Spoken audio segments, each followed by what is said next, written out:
여러분 안녕하십니까? 반백부터 한석우입니다. 오늘도 다하랑 이상목 선생과 함께 애견에 대해서, 오늘은 이제 주로 애견의 종류, 또 우리가 그 애견을 기르면서 먹이면 안 되는 것들, 뭐 이런 거를 중심으로 여러분들이 그 있는 상황하고 잘 맞는 견종들은 어떤 게 있나, 이런 거에 대해서 알아보는 시간을 갖도록 하겠습니다. 어서 오십시오. 네. 조금 전에 이제 말씀드렸는데, 네. 이거 개가 일반적으로 우리가 생각할 때, 우리 어렸을 때 뭐 그냥 개 사료도 없고 먹다 남은 거 주면 다 먹고 뭐 이래서 네네. 개는 그냥 뭐 잡식성이니까 아무거나 인간이 먹으면 다 줘도 된다 이렇게 생각하기 쉬운데 큰일 나는 것들이 큰일 나는 있죠. 것들이 있죠. 네. 첫 번째로 제가 실제로 경험했던 사례인데요. 포도. 포도요? 예. 어. 그 포도 껍데기, 건포도 이거 하면은 거의 치명적입니다. 걔는. 아, 그래요? 실제로 제가 그 어린 강아지 한 마리 그렇게 해서 잃어본 적이 있고요. 예전에. 이게 보면 급한 신부전증 뭐 이런 게 생긴다고 해요.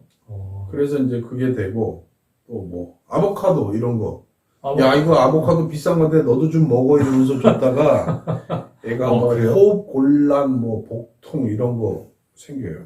그리고 이런 거는 좀 그러면 우리가 조심하셔야 돼요. 흔히 먹는 것 중에서도 못 먹는 게 많군요. 많아요. 어. 초콜릿 같은 거 뭐 달달한데 걔가 단 거 되게 좋아해요. 음. 단 거 되게 좋아하는데 그래서 옛날에 개도둑들이 잘 쓰던 게 카스테라에 약 발라서 그리고 지포에 약 발라서 그럼 달달하면 걔가 환장을 하고 먹죠. 그래서 그리고 지금 말씀하신 초콜릿은 네. 주인이 안 줘도 이제 애들이 뭐 네. 그러니까 뭐를 강아지 주죠. 이쁘니까 예. 너도 먹어 이러면서 줄 수 있잖아요. 뭐 구토, 뭐 복통, 발작 이런 거 나서 좀 걔가 좀 상황이 안 좋아질 수 있고 그리고 뭐 우유, 치즈 이런 거 모르기 때문에 어릴 때 그냥 집에 먹는 우리 우유 이렇게 그 유아견들 이렇게 강아지들 새끼들 데리고 왔을 때 우유 먹이는 경우가 있어요. 그런데 이거 우유는 뭐 이렇게 크게 뭐 치명적으로 뭐 죽거나 이러지는 않는데 이제 설사 이런 거 많이 하고 일단은 위장장애나 이런 게 나타나면 애가 일단 쭉 뻗어버리죠. 뭐 사람도 마찬가지로 자꾸 이렇게 그러니까 토사공간이 우리가 나면은 강아지를 그렇듯이. 분양받아 올 때 적어도 젖을 뗀 후에 이제 그렇죠. 가져오게 되니까. 그리고 그 먹이는 우유가 따로 있어요. 걔는. 네. 그거 먹이면 돼요. 뭐 그런 거하고 뭐 보통 음식 중에 우리가 대충 한식에 마늘 양파 다 들어가잖아요. 양파도 또 안 돼요. 네, 마늘 양파 그런 거 먹이면 안 되고. 그럼 그다음에 많네요. 예. 사료, 예. 사료만 먹여야 되는 거. 사료만 먹이는 게 제일 좋아요. 그래요? 사료에 대해서 나중에 얘기했지만 그리고 이제 흔히 저지르기 쉬운 게 강아지들이 사과 잘 먹어요. 사과, 무 이런 거 지들이 아삭아삭하고 식감이 저는 맛있으니까 무는 제가 길러둔 네. 강아지도 엄청 잘 먹어요. 무 잘 먹어요. 네. 근데 그것도 치명적이에요. 무는 괜찮은데요. 그 사과 이렇게 깎다가 사과 안에 속 씨 있죠. 네. 그 내가 안 먹으니까 개 주는 경우 있거든요. 그것도 주시면 안 돼요. 그러면은 걔가 현기증이나 이렇게 호흡 발작 이런 거 일어날 수 있어요. 그래서 그 옛날에는 왜 그 어릴 때 우리 이제 개 키우면 이제 그때는 집마다 보통 개 키우는 집들이 많아서 개싸움도 많이 붙이고 그러죠. 그리고 하면은 막 정말 뭐 그때 뭐 철없던 시절에 뭐 똥개도 진짜 자기네 집 앞에서 50% 모아준다는 말이 있듯이 그 개들이 그런 막 정말 무지몽매하게 예전에는 키웠었죠. 옛날에 뭐 된장에다 밥 말아서 줬는데 그럼요. 그 염도 높은 거를 요즘 같으면 상상도 못 하는데 잘 먹고 살았어요. 그런데 이제 그렇게 되면은 그래서 옛날에는 10년 이상 못 살았던 것 같아요. 개들이. 그러니까 개도 이게 이제 전문적인 개 사료를 주로 먹고 그다음에 이제 뭐 특수 사료도 먹고 그렇죠. 그러다 보니까 개도 수명이 늘어나는 거네요. 그리고 이제 가축병원 가서 주사도 자주 맞고. 네, 자주 맞고 뭐 이런 걸 해야지. 그 뭐 안 하고 그냥 있는 대로 다 풀어놓고 뭐 사람 먹는 거 똑같이 먹고 걔는 사람이 아니니까. 그러니까 여러분 이거는 뭐 인터넷 같은 거 뒤지시면 여러분들 아실 수 있어요. 그러니까 이거를 그 강아지를 내가 기르겠다 시작하신 분들은 좀 이게 붙여놓고 냉장고 옆이든 여기다 붙여놓고 이거를 좀 기억하실 필요가 있을 것 같네요. 이거 분양 받으실 때 이렇게 처음 하시는 분들은 이런 거 먹이지 마세요. 뭐 이런 뭐 가이드북 같은 거 하나 줄 겁니다. 이제 그런 데서 가축병원이나 이런 데 가면은 이제 그런 거 잘 메모돼 있는 그런 뭐 애견 수첩이나 이런 근데 거. 요새는 이제 우리 예전에는 뭐그 대한국제협회 충무로 가서 네네. 그 이렇게 이제 그 유리 안을 들여다보다가 이쁘게 생긴 놈 있으면 나 저거 주세요 이렇게 해서 이제 돈 치르고 가져오는데 네. 되게 이제 그러다가 이제 많이 죽었어요. 네. 죽어서 뭐 사람들이 그쪽 가서 사면 안 된다는 둥 뭐 어쩌고 막 그랬는데 네. 최근에는 이제 어떻게 그 개를 만나게 되나요? 어떤 방법으로? 한 세 가지 경로가 있죠. 네. 그 방금 말씀하신 대로 그런 그 가축병원 애견샵. 중심으로 해서 애견샵을 중심으로 해서 개를 받는 방법. 그리고 또 하나는 이제 지인들을 통해서 동호회나 지인들을 통해서 이렇게 뭐 분양받는 방법.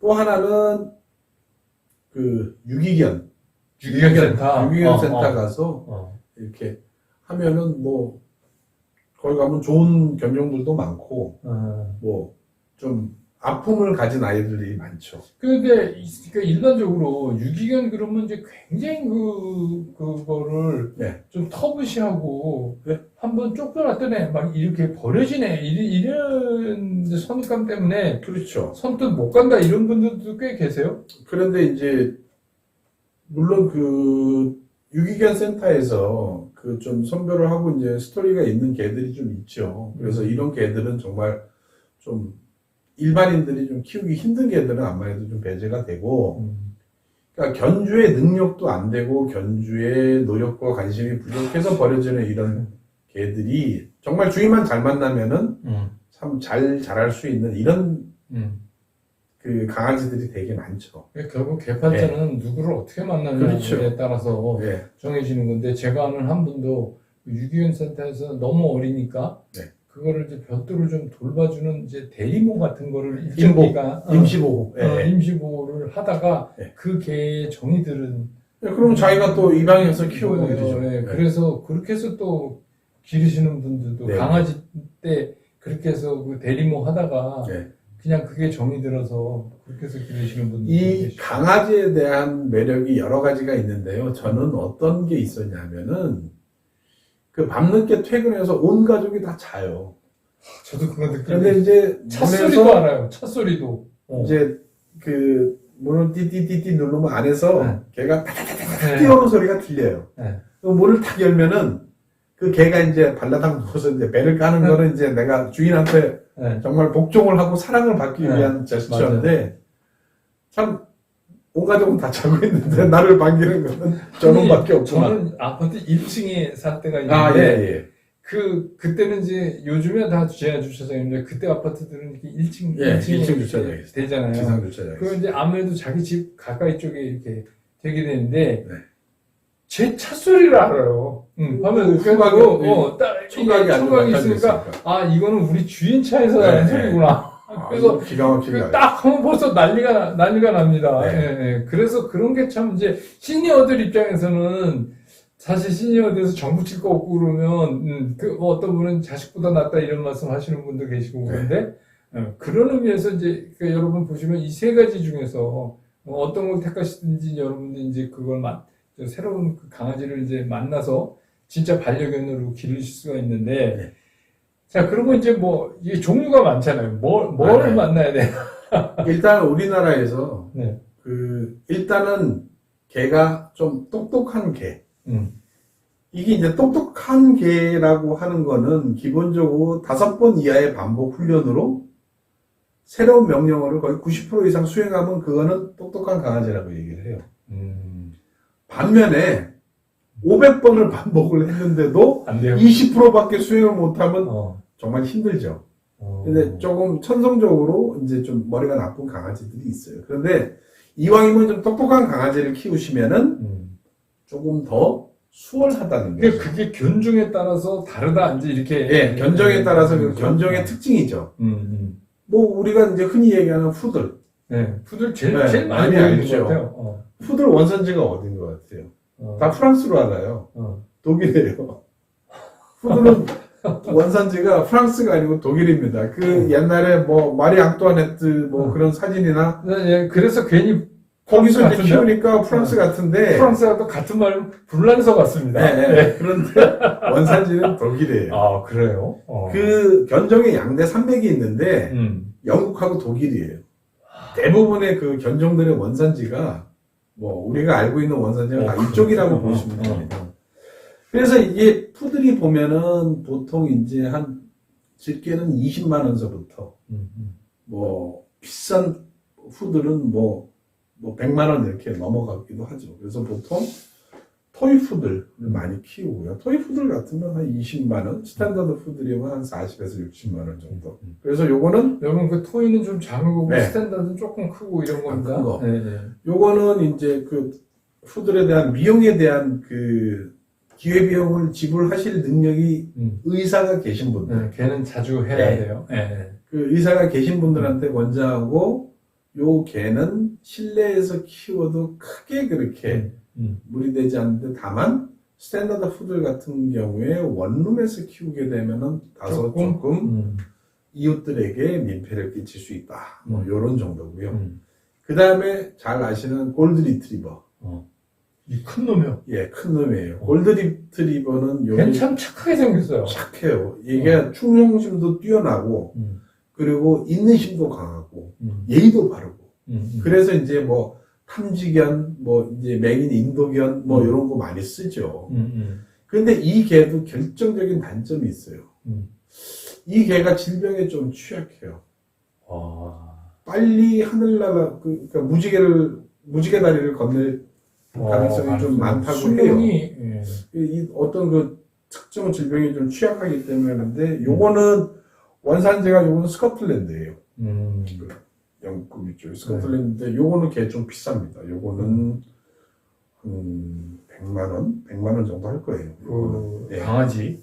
강아지가 100만 원 정도 하기 때문에 이거는 일단은 마당이나 베란다가 좀 확보가 된 집이어야 돼요. 집도 좀 커야 될 것 같아요. 걔가 기본적으로 운동을 시켜줘도 운동 활동량이나 그래야 오래 살게. 예, 이게 좀 있어야 되는데 그냥 맨날 허구한 날 주인만 기다리고 걔 지 자리에 뭐 이렇게 침대 같은 데 그냥 누워서 이렇게 하면은 그거는 걔한테도 불행이고 주인한테도 불행이고 이렇게 되고 이제 왜 TV에 보면 그 모델 배정남 씨가 키우는 도벨만 핀셔라고 네. 멋있죠. 네. 이게 원래 이게 독일산 개인데요. 네. 이게 왜 도벨만이냐면은 그 세금 징수하던 도벨만 씨가 키웠다 그래서 도벨만이라고 이제요. 도벨만의 이제 치명적인 약점이 뭐가 있냐면은 이게 미용을 해야 돼요. 우리가 알고 있는 도벨만은 성형을 한 겁니다. 귀가 뾰족한 거는 어릴 때 귀를 잘라서 세웠어요. 저는 원래 그렇게 생긴 건 줄 알았어요. 안 그러면 귀가 이렇게 축 처져요. 처져서 우리가 알고 있는 도벨만의 그 이미지가 아니에요. 웃길 것 같네요. 네, 조금 우스꽝스럽고요. 또 하나 꼬리를 잘라요. 우리가 알고 있는 그 도벨만들은 꼬리들이 되게 짧죠. 그런데 이거는 꼬리는 개의 의사 표현의 하나의 방법인데 이게 꼬리가 없어놓으니까 얘가 지금 뭐 내가 쟤한테 적대감을 드러내는지 감정이 어떤지 친밀감을 드러내는지 그런 게 확인이 안 되네요. 네, 그런데 이건 주로 이제 경찰견이나 이런 거에 좀 많이 쓰이죠. 걔 이거 되게 힘도 좋고 내구성도 강하고 충성심도 뛰어나고 뭐 셰퍼드도 거의 비슷한 상황이에요. 셰퍼드는 또 일종의 또 그 목축견으로 많이 쓰이죠. 뭐 그렇게 쓰여서 이제 셰퍼드도 일단 마당이 있어야 됩니다. 이 개는 마당이 있지 않으면은 몸집이 크면 일단 마당이 있어야 된다 이렇게 생각하시죠. 마당이 있고 정말 내가 자전거나 바이크로 얘하고 1시간을 달리든 아니면 내가 정말 최근 3종 경기 나갈 체력이 돼서 얘하고 매일 1시간 뛸 수 있다 하면은 이 개는 키워도 됩니다. 대형견 그게 그런 게 있고요. 그 다음에 이제 웰시 포기. 요거 되게 정말 치명적인 뒤태와 짧은 다리를 해서 왜 예전에 TV에 주병진 씨가 이제 대중소 해가지고 3마리 키웠는데 되게 이뻐요. 요거는 원산지가 웨일즈예요. 웨일즈. 근데 요거는 분양 가격이 요거 한 50만 원, 70만 원 한 이 정도 나올 겁니다. 요것도 되게 막 친화력이 좋아요. 사람한테 막 착착 앵기는 그런 느낌도 있고. 그래서 요거는 뭐 일반적인 아파트에서 키우시기는 괜찮아요. 반면에 요거 좀 되게 좀 개구진 그런 성향이 좀 있어요. 그래서 요런 개들 뭐 괜찮고. 그 다음에 이제 미니어처 슈나우저. 슈나우저 잘 아시죠? 이렇게 네? 이렇게 미니어처다. 네, 미니어처고. 요거 독일산이거든요. 독일 개인데 요거 보통 보면은 체형도 튼튼하고 뭐 밸런스도 좋고 되게 똑똑해요. 반면에 이것도 장난 겁나게 많이 쳐요. 얘도 파양 많이 당해요. 왜 그러냐면 컨트롤을 못하니까. 주인이 컨트롤을 못하니까 얘가 파양을 당하니까 그 미니어처 말고 일반 슈나우저들이 파양을 많이 당해서 유기견이나 뭐 이렇게 개농장 이런 데 끌려가서 보신탕 쪽으로 흘러가는 그런 경향도 되게 많아요. 그래서 요거는 되게 세심한 주의가 필요하고 슈나우저 중에서 하얀색 슈나우저 있어요. 그거는 겁나 비쌉니다. 하얀색 슈나우저. 그거는 되게 비싸서 그런 거는 좀 정말 특별하신 분들이나 뭐 이렇게 키우는 거고. 그 다음에 이제 코카스파니엘. 장난하시죠. 아, 장난. 코카스파니엘을 키우려면은 일단은 신발장에 대한 보안이 잘 돼야 돼요. 그냥 일반적으로 아무것도 모르는 손님들이 왔을 때 신발을 물어준 적도 많고요. 저도 이거 좀 길렀는데 돈 많이 없었습니다. 이거 영국산이에요. 영국산이고 이게 원래 사냥개거든요. 사냥개인데 이거 플러싱견이라 그래서 물은 게 아니고 튀게 하는, 네, 저쪽에 오리가 있을 것 같다면 튀게 하는. 막 뛰어가서 쫓아오면 이제 주인들이 쏘죠. 네. 이런 게고 또 하나는 이제 요크셔 테리어. 옛날에 정말 많이 키웠어요. 많이 요크셔 테리어 영국 원산지죠. 네, 엄청 많이 예. 키웠습니다. 이거 요크셔 테리어가 예전보다는 인기가 좀 떨어졌어요. 근데 이 되게 똑똑해요. 주인 말 정말 잘 알아듣고 어떻게 보면 꼭 여우 같아요. 이게 막 하는 짓이 뭐 주인 자꾸 위에 이게 올라서려고 그러고 얘는 또 장모종이기 때문에 또 미용에 대해서 이런 것도 있고 요거는 뭐 소형 아파트나 원룸에서도 충분히 키울 수 있는 그런 개입니다. 그 다음에 또 많이 여성분들이 좋아하는 포메라니아. 뽀메라 그러죠. 여기 이제 네. 까만색, 네. 브라운색, 얘는 흰색. 등치는 작은데 되게 사납다는 인상을 받았어요. 얘가 이게 지금 스피츠하고 그 뭐더라 그 샤모에드 그거하고 이렇게 믹스된 거로 해서 이렇게 나왔는데 스피츠의 성향이 앙칼지죠. 그리고 그 눈이 아주 동글동글하고 정말 꼭 그 M&M's 그 초콜릿 바다로 것처럼 또 네, 이제 우리나라에서 그동안에 많이 길렀던 것 중에서 뭐 엄청나게 많으니까 중요한 거 하나 더 하면 말티즈. 예, 말티즈. 네. 말티즈 이거는 이제 몰타 지중해 쪽 몰타에 있는 그 개인데요. 말티즈는 기본적으로 옛날부터 얘는 태생이 애완견이에요. 딴 개는 뭐 사냥하다가 애완견이 되고 썰매 끌다 애완견이 되고 했지만은 말티즈는 원래부터 얘는 애완견.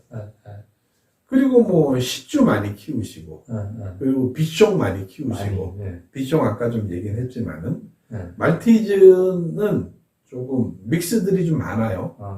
순수 말티즈는 정말 비싸요. 그리고 하나 이제 제가 궁금한 게 이제 이게 뭐 얘기 안 할 수 없으니까 우리나라 이제 풍산개도 있고 진도개도 있고 또 삽살개도 있잖아요. 삽살개. 네, 그래서 뭐 삽살개 그거 쪽에서 일하시는 분이 저랑 친한 분이 계신데 근데 그게 다 어느 정도 마당이 있어야지 길르는. 예, 그 개들은 마당이 있어야 돼요. 개죠. 그리고 진돗개가 이게 참 그 삼성에서 이거를 참 세계 명견 대열에 키우려고 이제 부단히 이제 노력도 하고 제 아시는 지인도 그 부분에 이제 관련된 일을 하셨는데 진돗개 가장 큰 장점이자 단점이 충성심이 너무 강해요. 애완견이 되려면 주인이 바뀌어도 이 새로운 주인에 대해서 따라야 되는데 그런 것도 많잖아요. 진돗개 팔려가는데 뭐 천리길을 걸어서 다시 돌아오고 뭐 진돗개는 맞아요. 정말 용맹하기도 용맹하고 똑똑하기도 똑똑하고 그게 또 문제가 된 잔병치레가 없어요. 첫 번째, 얘는 한국의 토착화된 기후에서 사는 개라서 잔병치레 별로 없고요. 그래서 이제 이런 개들이 있는데, 진돗개는 사실 어지간한 애견인이나 어지간한 스킬이 없이는 사실 키우시면 안 됩니다. 그래요? 이게 자칫 잘못하면 믹스견을 양산하게 되고 진돗개 그 소수혈통을 좀 이렇게 버리게 되는 이런 상황도 생기고 좀 그런 개들은 조금 이제 어느 정도 그 좀 레벨에 되시는 분들이 그 개는 키우셔야 되고 그래서 이제 앞서 지금 제가 언급했던 개들은 시중에서 좀 구하시기도 쉽고 그런대로 네, 그런대로 기르기도, 좀 애들이 좀 똑똑하니까 좀 반복적인 훈련에도 빨리 적응할 수 있고 이제 이런 거는 처음에 키우시긴 좋고 나중에 이제 상황이 되고 하면은 제가 제일 그 뜯어 말리는 개 중에 하나가 시베리안 허스키예요. 네. 개 중에 개가 제일 잘생겼을 것 같아요. 네. 눈은 오드아이예요. 색깔이 탁 틀리죠. 네. 참 영롱한 그거고 애가 또 그 얘는 짖지 않고 하울링을 많이 해요. 우 뭐 이러면 저게 늑대야 개야 뭐 색깔도 막 끝내주죠. 그런데 얘는 엄청난 운동 썰매 끌던 애기 때문에 운동 안 시켜주면 안 되고 힘도 좋은 것 같아요. 네. 제가 체중이 많이 나가는데 저도 끌려갈 정도면은 힘이 많이 나가요. 그래서 저도 이제 시베리안 허스키는 그 조카가 길러서 좀 봤는데 너무 걔가 멋있는데 제가 뭐 이제 기를 그런 상황이 못 돼서 그래서 저는 골프백만 시베리안 허스키입니다. 그래서 그 여분 공 이렇게 넣어가지고 다니는 게 허스키 모양으로 된 안에 텅텅 빈 그냥 재미난 얘기 한 겁니다. 그러니까 참 이뻐요. 그 개는 남자분들이 특히 이제 좋아. 그런 로망들이 많은데 그 좀 힘들어요. 네. 키우기 힘든 애기 때문에 네. 그런 거는 이제 좀 감안을 하시라. 그래서 이제 오늘 이 시간에는 뭐 다는 아니지만 우리가 이제 주요 알고 있는 개 종류를 집중을 해서 우리가 또 개를 기르면서 꼭 신경 써야 될 일 이런 것들을 정리해 봤습니다. 애견 얘기는 다음 시간에 계속해서 이어집니다. 오늘 얘기는 여기까지입니다. 여러분 고맙습니다.